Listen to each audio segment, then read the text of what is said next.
Continue to poaching an egg.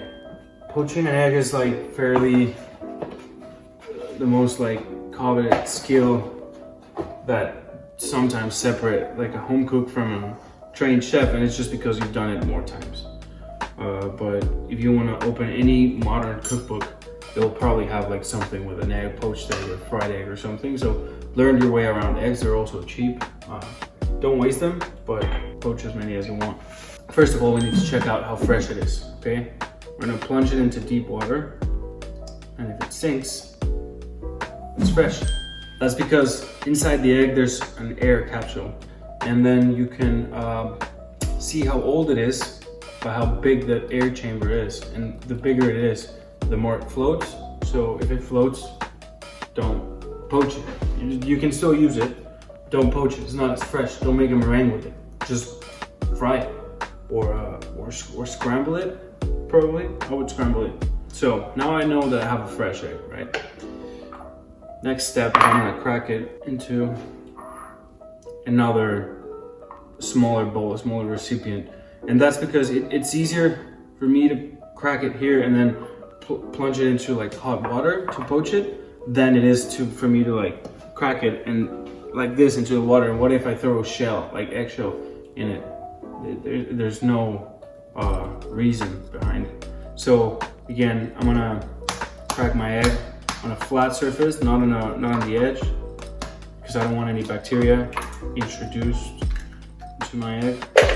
That's it, to my trash can. I can deal with that later. But now I don't have onions or eggshells and weird stuff that I don't want to deal with right now. We'll deal with them when the time is right. I'm gonna wait for my water to heat up. I'm gonna throw some vinegar in it, very little vinegar. The vinegar helps coagulate the white around the yolk. Then I'm gonna show you how I do it. We're gonna open it, probably gonna eat it. That's gonna be for that. First, I wanted to give you another advice. I've seen a lot of people buying in home improvement stores this like very poshy soap that's made out of metal or aluminum or whatever alliation they use to take odors away. I'm here to tell you that you don't need to spend anything.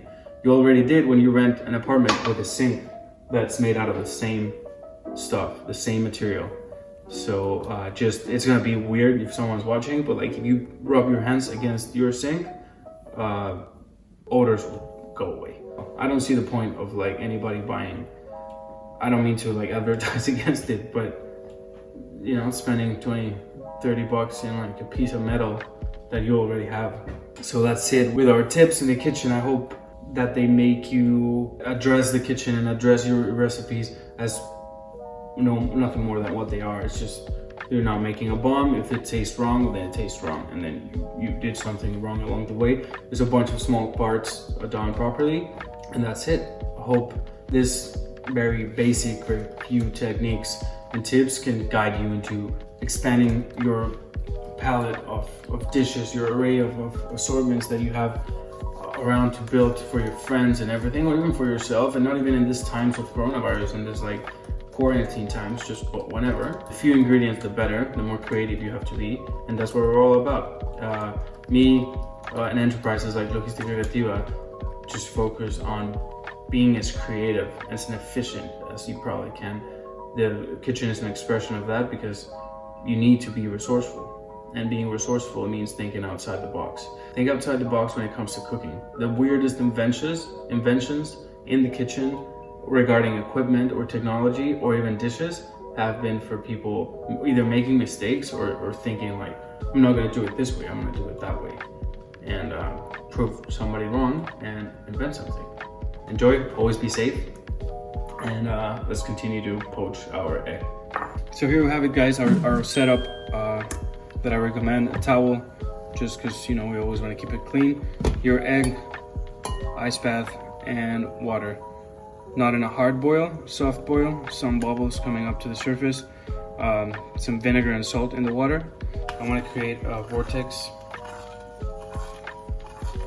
to create movement that will help trap that white around our yolk.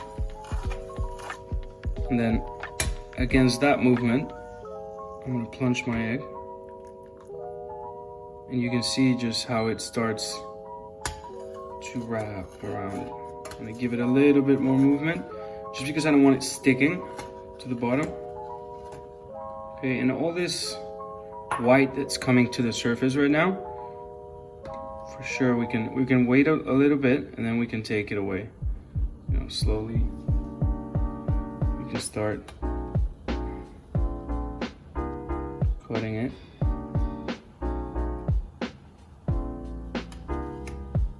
And this is gonna take probably, you know, no more than a few minutes.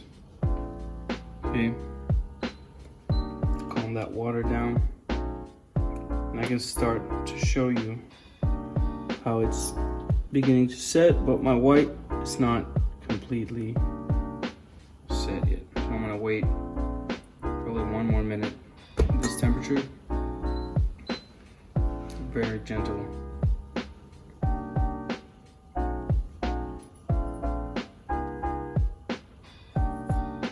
Very gentle process.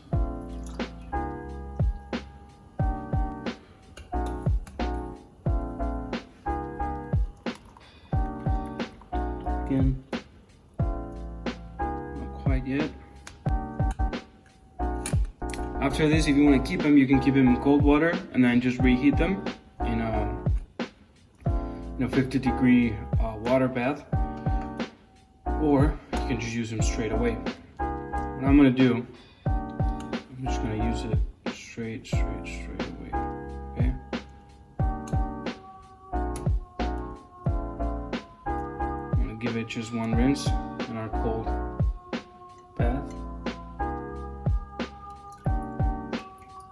This will help us get rid of any excess white that we don't want flopping around. That's not going to look like this very nice mozzarella ball looking.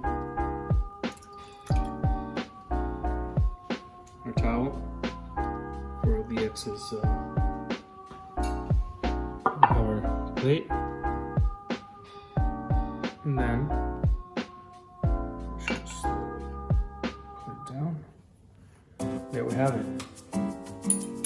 Looks like a very nice mozzarella ball. You can use all it needs is probably olive oil and black pepper. Now we're ready to open the poaching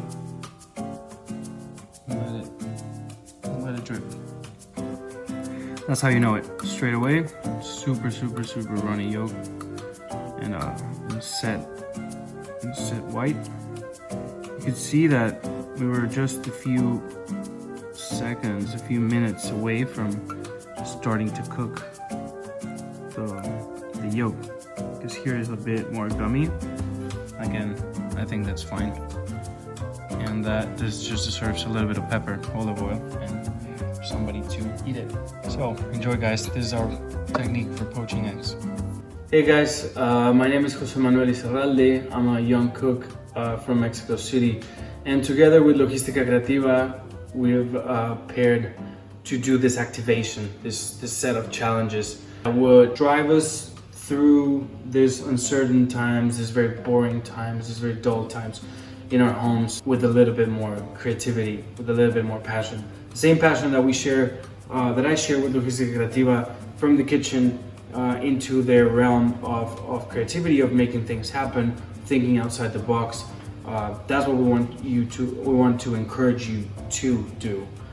With this sort of techniques and tips you're going to learn in these videos, with this set, with this gift, with this activation that we're doing, we want you to do more. Okay, we want you to do more with less or with more. It doesn't matter. It doesn't matter if you have all the resources in the world and all the arrays of like a beautiful market next to you, or you're stuck with whatever you have in your cabinet, in your cabinets. Sometimes that's all we have.